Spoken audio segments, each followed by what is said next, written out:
नई दिल्ली ने गुज़श्ता हफ्ते मकबूजा कश्मीर में पहलगाम के सियाहती मकाम पर हमले के बाद 1960 के आलमी बैंक के सालसी में होने वाले सिंध आबी मुआहदे को मुअत्तल कर दिया था और ये इल्ज़ाम लगाया था कि ये मुअत्तली उस वक्त तक बरकरार रहेगी जब तक पाकिस्तान सरहद पार दहशतगर्दी की हिमायत से दस्तबरदार नहीं हो जाता, जबकि इस्लामाबाद हमले में मुलवस होने से साफ इनकार करता रहा है और नई दिल्ली के इक़दाम के जवाब में तमाम तिजारत को भी मुअत्तल कर दिया और अपने फ़िज़ाई हदूद को भारतीय एयरलाइंस के लिए बंद कर दिया। सिंध आबी मुआहदा, जिसे सिंध-तास मुआहदा भी कहा जाता है,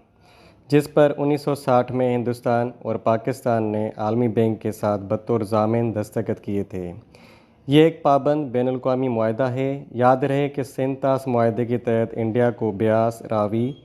और दरियाए सतलज के पानी पर, जबकि पाकिस्तान को 3 मगरबी दरियाओं सिंध, चनाब और झेलम के पानी पर अख्तियार दिया गया था। ताहम इन तीनों दरियाओं सिंध, चनाब, झेलम के भी 20% पानी पर इंडिया को हक दिया गया। भारत की जानिब से सिंध-तास मुआहदा मुअत्तल करने का ऐलान एक ऐसे वक्त में किया गया है जब पाकिस्तान पहले ही पानी की कमी का सामना कर रहा है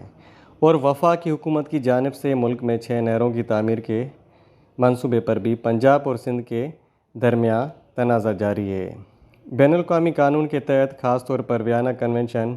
ऑन लॉ ऑफ ट्रीटी के तहत, कोई रियासत किसी मुआहदे से उस वक्त तक दस्तबरदार नहीं हो सकती जब तक कि फ़रीक़ैन की रज़ामंदी या मुआहदा खुद उसकी इजाज़त ना दे। हालिया दिनों में पाकिस्तान सिंध-तास मुआहदे को मुअत्तल करने के हवाले से भारत के ख़िलाफ़ बैनुल-अक़वामी कानूनी कार्रवाई शुरू करने की तैयारी कर रहा है और मुल्क के आला कानूनी इदारे सुप्रीम कोर्ट ने इस सिलसिले में हुकूमत की मदद के लिए एक कमेटी तश्कील दी है। वज़ीर मुमलकत बराए कानून और इंसाफ बैरिस्टर अकील मलिक ने कहा है कि हुकूमत 3 मुख्तलिफ़ कानूनी ऑप्शंस पर काम कर रही है, जिसमें उस मामले को आलमी बैंक में उठाना भी शामिल है जो इस मुआहदे के सहूलतकार थे।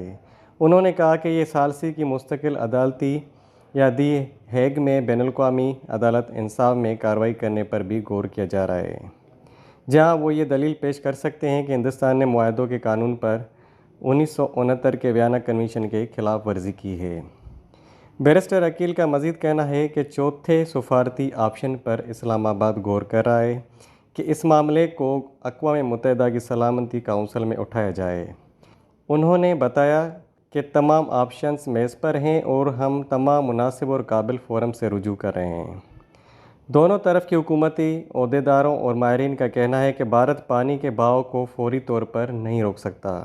क्योंकि मुआहदे ने उसे सिर्फ हाइड्रो पावर प्लांट्स बनाने की इजाज़त दी है और वो पाकिस्तान के लिए मुख्तस 3 दरियाओं पर काबिल ज़िक्र ज़ख़ीरा या डैम नहीं बनाएगा। लेकिन कुछ महीनों में चीज़ें बदलना शुरू हो सकती हैं और किसानों ने, जो पहले ही मौसमियाती तब्दीली का शिकार हैं और मौसमियाती तब्दीली से मुतल्लिक़ पानी की किल्लत का भी शिकार हैं, तशवीश में इजाफ़ा कर दिया है।